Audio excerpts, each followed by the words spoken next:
स्वः तत्सवितुर्वरेण्यं भर्गो देवस्य धीमहि धियो यो नः प्रचोदयात्। आज का विषय है स्वजनों सुहृदों से संबंध के इच्छुक भूत। आइए इसे विस्तार से समझते हैं। मृत्यु के उपरांत मनुष्य के सूक्ष्म शरीर से प्रेत्योनि में बने रहने के प्रमाण भी मिलते हैं। मरने के बाद भी आत्मा अपने संबंधियों से संपर्क बनाने का इच्छुक रहता है। आह्वान करने की पद्धति मालूम होने पर वह संपर्क घनिष्ठ भी हो जाता है और उसमें ऐसे तथ्य जुड़े रहते हैं जिनके कारण इस संपर्क की वास्तविकता में कोई संदेह नहीं रह जाता। प्रेत्योनि का अस्तित्व भी मरणोत्तर जीवन की पुष्टि करता है। स्थूल शरीर न सही, सूक्ष्म शरीर सही, आत्मा का अस्तित्व तो विद्यमान रहा ही है। कब्र में कैद रहने वाली अस्तित्व प्रकट न कर सकने वाली बात, शरीर के साथ आत्मा की समाप्ति हो जाने वाली बात तो एक प्रकार से मिथ्या ही सिद्ध हो गई। मरने के बाद पुनर्जन्म मिलता है। इसके मध्यवर्ती समय में कुछ अवधि विश्राम के लिए मिलती है। आमतौर से आत्माएं इस काल में लंबी जिंदगी में अनवरत रूप से किए गए श्रम की थकान उतारती रहती हैं और गहरी निद्रा में सोई पड़ी रहती हैं। जैसे दिन भर काम करने के उपरांत रात्रि में सो लेने के उपरांत प्रातः काल ताजगी आती है और नई शक्ति के साथ नए सिरे से उत्साहपूर्ण मन स्थिति में काम करना संभव हो जाता है, उसी प्रकार इस मध्यावधि विश्राम के बाद मृतात्मा नवीन जन्म धारण करके नए सिरे से पुनर्जन्म का क्रियाकलाप आरंभ करता है। इस निद्रा काल में तरह तरह के स्वप्न आते रहते हैं। सूक्ष्म शरीर का सचेतन मस्तिष्क समाप्त हो जाता है और अचेतन का ही जीव सत्ता पर आधिपत्य रहता है। अचेतन में जैसे भले बुरे संस्कार दबे पड़े होते हैं, वे उभरकर दृश्य रूप धारण करते हुए सामने उपस्थित होते हैं। जिसने जीवन का अधिकांश भाग दुर्भावनाओं और दुष्प्रवृत्तियों में गुजारा है, उसे उसकी प्रतिक्रिया ही भयावह दृश्यावली के रूप में दिखाई पड़ेगी। इसी अनुभूति का नाम नरक है। जिन्होंने श्रेष्ठ जीवन जिया, उत्कृष्ट चिंतन और आदर्श कर्तृत्व अपनाते हुए जिंदगी का अधिकांश समय बिताया, उनके अचेतन में दिव्य संस्कार जगे रहते हैं और वे उस मरणोत्तर निद्रा काल में दिव्य स्वप्न बनकर उभरते हैं। उस सुखद स्वप्न श्रृंखला को स्वर्ग कहते हैं। स्वर्ग नरक के सुहावने डरावने सपने यह छाया डालने आते हैं कि भविष्य में किस दिशा में चलना उपयुक्त और किस ओर चलना अनुपयुक्त रहेगा। इसी अवधि में जिन्हें गहरी नींद नहीं आती, बेचैनी बनी रहती है, उन्हें प्रेत स्तर का समय गुजारना पड़ता है। मरने के बाद स्थूल शरीर का अंत हो जाता है, किंतु सूक्ष्म शरीर यथावत बना रहता है। प्राणी अपने आप को लगभग उसी स्थिति में, उसी शरीर कलेवर में अनुभव करता है जिसमें जीवित स्थिति में था। अंतर इतना ही होता है कि इंद्रियों की सहायता से जो प्रत्यक्ष सुख मिल सकता था वह नहीं मिलता। तरह तरह के स्वाद सूक्ष्म इंद्रियां अनुभव कर सकती हैं, पर वे पदार्थ को उदरस्थ करने और उपभोग करने का वैसा रसास्वादन नहीं कर पाती जैसा कि स्थूल शरीर के रहते करती थी। संसार के पदार्थों को वह देखता है, पर वह दूसरों को वायुभूत होने के कारण दिखता नहीं। पैर या पंख न होते हुए भी वह उड़ या चल सकता है। दूसरों के मस्तिष्क या शरीर में अपना प्रवेश कर सकता है और उसे अपने अस्तित्व का अनुभव आवेश के रूप में घटना या दृश्य के रूप में दे सकता है। बातचीत वाणी या शब्दावली के द्वारा तो नहीं कर सकता, पर किन्हीं व्यक्तियों या पदार्थों के माध्यम से अपनी बात प्रकट कर सकता है। प्रेत अवस्था में जीवित स्थिति की अपेक्षा कुछ कमियां आ जाती हैं, तो कुछ विशेषताएं बढ़ जाती हैं। इन सब बातों का प्रमाण प्रेतों के अस्तित्व अथवा क्रियाकलापों के ऐसे आधारों पर मिलता है जिनकी यथार्थता तथ्यों की कसौटी पर कसे जाने से सर्वथा सत्य सिद्ध होती है।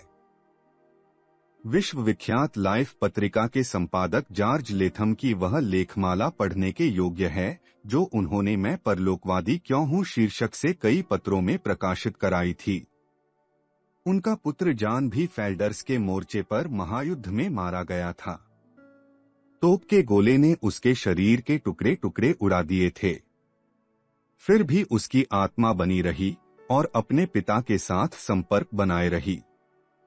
लेथम ने लिखा है, मेरा पुत्र जॉन स्वर्गीय माना जाता है, पर मेरे लिए वह अभी भी उसी प्रकार जीवित है जैसे वह किसी अन्य नगर में रहते हुए भी पत्र, फोन आदि के माध्यम से संदेशों का आदान प्रदान करता हो।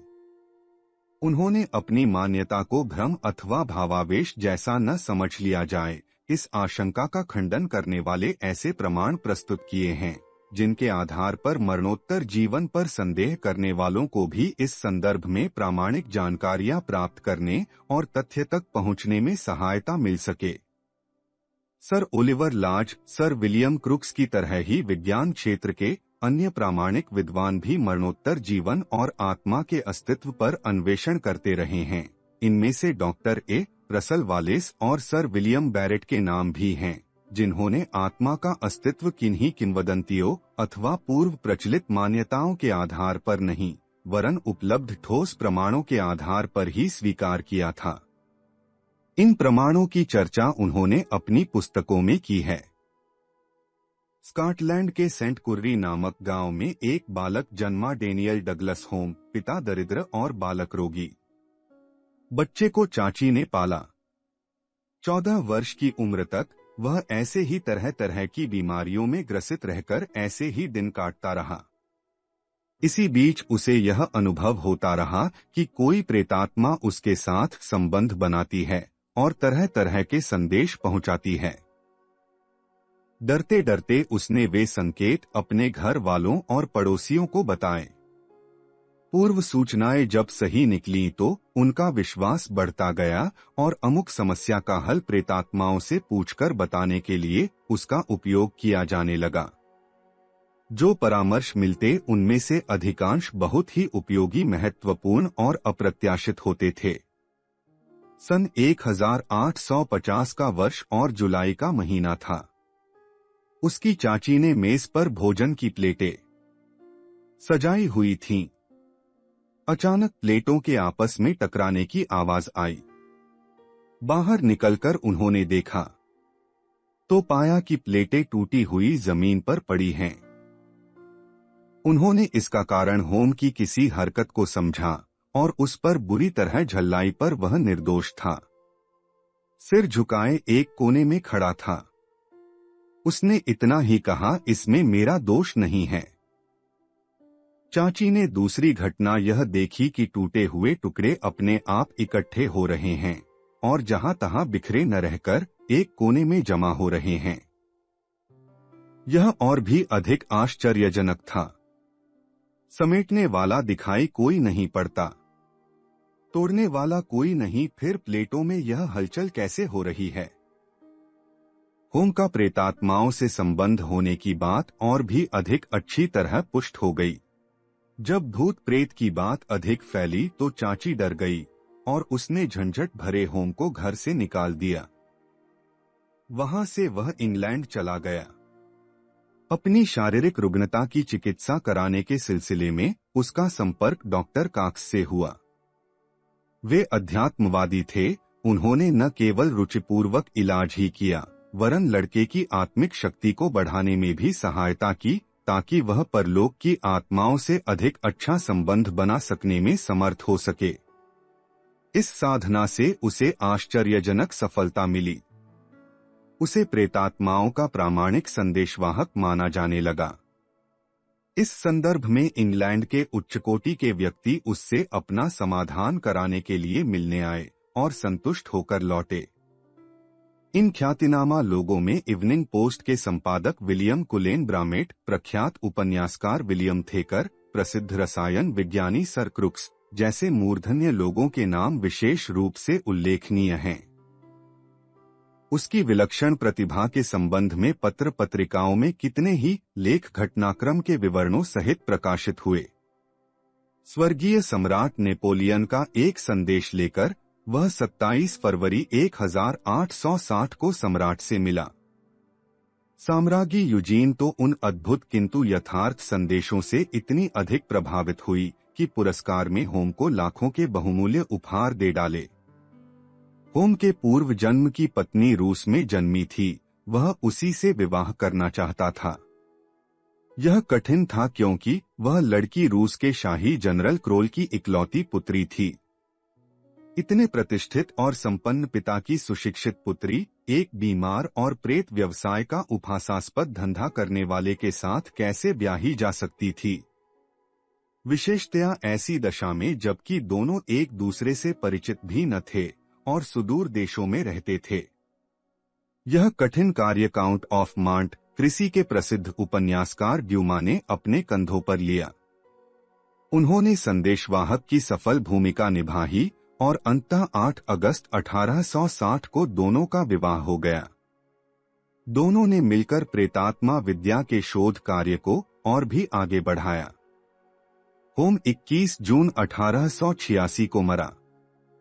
इससे पूर्व वह अपने प्रेतात्माओं के अनुभव संदर्भ में एक खोजपूर्ण पुस्तक प्रकाशित करा चुका था, lights and shadows of spiritualism. इस पुस्तक की भारी खपत हुई थी और होम की अच्छी कमाई हुई थी। मृत्यु के समय उसकी पत्नी सिरहाने बैठी रो रही थी। होम ने उसे आश्वस्त करते हुए कहा, पगली, मैं मर कहाँ रहा हूँ, शरीर छूट जाने पर भी मैं तेरे साथ बराबर संपर्क बनाए रहूंगा। आत्मा और कला कभी मरा करती है। कुछ समय पूर्व इंग्लैंड के ख्यातिनाम कप्तान डेविड के ऊपर प्रेतात्मा के प्रकोप और उससे छुटकारे की घटना का समाचार इंग्लैंड के प्रायः सभी प्रमुख पत्रों में छपा था। डेविड की गणना उस देश के मूर्धन्य सेनाध्यक्षों में की जाती थी। उनका विक्षिप्त हो जाना और हर घड़ी भयंकर प्रेत की छाया को अपने आसपास उपद्रव करते देखना एक असाधारण कौतूहल की बात थी। चिकित्सकों ने तरह तरह के परीक्षण किए, यहाँ तक कि मानसिक विकृति की आशंका को भी बारीकी से परखा, पर न तो उन्हें कोई शारीरिक रोग था और न मानसिक। इतने पर भी इस कदर भयभीत होना उन जैसे दुस्साहसी के लिए सर्वथा अप्रत्याशित था। वे धीरे धीरे मरणासन्न स्थिति में जा पहुंचे थे। एक प्रेत विद्याविज्ञ बुढ़िया को डेविड की पत्नी बुलाकर लाई। वह आंखें बंद करके ध्यान करती रही। पीछे उसने डेविड का चीन से खरीदा हुआ वह बहुमूल्य कोट मंगाया जो उन्हें अत्यधिक प्रिय था। बुढ़िया ने उसके अस्तर में लगे खून के धब्बे दिखाए और बताया कि एक व्यक्ति की हत्या इसी कोट को पहने हुए हुई थी। उसी आत्मा की छाया इस कोट के साथ रहती थी। उसे भी यह अत्यधिक प्रिय है। वह किसी दूसरे का कब्जा इस पर नहीं देखना चाहती। जब तक कोट घर में रहेगा तब तक उस प्रेतात्मा का आंतक भी बना रहेगा। बुढ़िया के परामर्श के अनुसार कोट उसी समय जला दिया गया और डेविड को उसी क्षण प्रेत के आतंक से मुक्ति मिल गई। विश्व विख्यात नर्तकी अन्ना पावलोवना की मृत्यु स्मृति में उसकी शिष्या ने एक नृत्य समारोह आयोजित किया तो उसकी मृतात्मा भी साथ साथ नृत्य कर रही थी। दर्शकों ने उसे अपनी आंखों से देखा। इटली के प्रसिद्ध वायलिन वादक पागगिनी की मृत्यु स्मृति में आयोजित समारोह में मृतात्मा का प्रिय वायलिन स्वयं ही बज उठा और आवाजें आई कि मैं पागगिनी हूँ, मैं पागगिनी हूँ। दर्शकों ने इसे प्रेतात्मा समझा। इटली की विश्व प्रसिद्ध नायिका जूलियट की मृत्यु के बाद भी उसके पास आने वाले हजारों पत्रों के उत्तर लोगों के पास पहुंचते रहे। जिनके पास पत्र पहुंचे उनके पत्र पूर्व पत्रों की बिल्कुल संगति में थे। कई में पूर्व पत्रों का उल्लेख भी होता था। यह कहानी भी बड़ी विचित्र है। कहते हैं जूलियट की यहाँ समाधि थी, वहीं पर 2 लेटर बॉक्स टांगे गए थे। एक में पत्र आते थे, दूसरे में डाले जाते थे, जिन्हें डाकिया नियमित रूप से ले जाता था। पत्र यद्यपि समाधि का रक्षक इहोरे सोलोमिनी लिखता था, पर वह जो कुछ लिखता था स्वयं भी नहीं जानता था। वह सारी बातें उसे निद्रावस्था में मालूम होती थीं। वह बताता था कि जूलियट की आत्मा आती है और प्रत्येक पत्र का उत्तर उसे बता देती है। वह तो लेखन भर करता जाता है। बतलाने वाली है स्वर्गीय जूलियट। यह क्रम इहोरे की मृत्यु के साथ ही टूट गया। इससे स्पष्ट है कि प्रेतात्मा पूर्व की आकांक्षाओं से लिपटी रहती हैं और उनकी पूर्ति के लिए उचित माध्यम की तलाश में रहती है। फेट नामक पत्रिका में पेज नंबर 43 में श्रीमती सेना सरंजेस्की का संस्मरण सिसकते भूत का संदेश छपा है। वे लिखती हैं कि वे जिस मकान में रहती थीं, उसमें कभी कभी सीढ़ियों पर और कमरों में किसी के टहलने की आवाज आया करती थी। एक दिन उन्हें लगा कि पास ही कोई छाया खड़ी है। उन्हें स्मरण हो आया कि इस मकान में टेड अलिशन नामक व्यक्ति ने आत्महत्या की थी। यही सबको मालूम भी था। वे लिखती हैं, मैंने साहस करके पूछा, आप टेड तो नहीं हैं? तो मेरे आश्चर्य का ठिकाना न रहा जब मैंने यह स्पष्ट सुना। यस। मैंने पूछा, आप कुछ बताना चाहते हैं? पर इससे पूर्व की कोई उत्तर सुनूं, वह छाया गायब हो गई और फिर कई दिन बाद आई। मुझे लगा कि वह कुर्सी पर बैठ गया है। मैंने फिर साहस करके पूछा, आप सिसकते क्यों हैं? क्या आप कुछ कहना चाहते हैं? इस बार उसने बताया, मैंने आत्महत्या नहीं की थी। किसी जहरीली औषधि के भूल से सेवन से यह दुर्घटना हुई। आप मेरी धर्मपत्नी को कहना, मैं अपनी बच्चियों को बहुत प्यार करता हूँ। इसके साथ ही वह आत्मा वहां से चली गई। बाद में मैंने श्रीमती टेड से बातचीत की तो उन्होंने बताया कि निसंदेह वे अपने साथ इंसुलिन की शीशी रखते थे और उसी के द्वारा उनकी मृत्यु हुई थी। उस दिन के बाद वहां कोई आत्मा नहीं आई।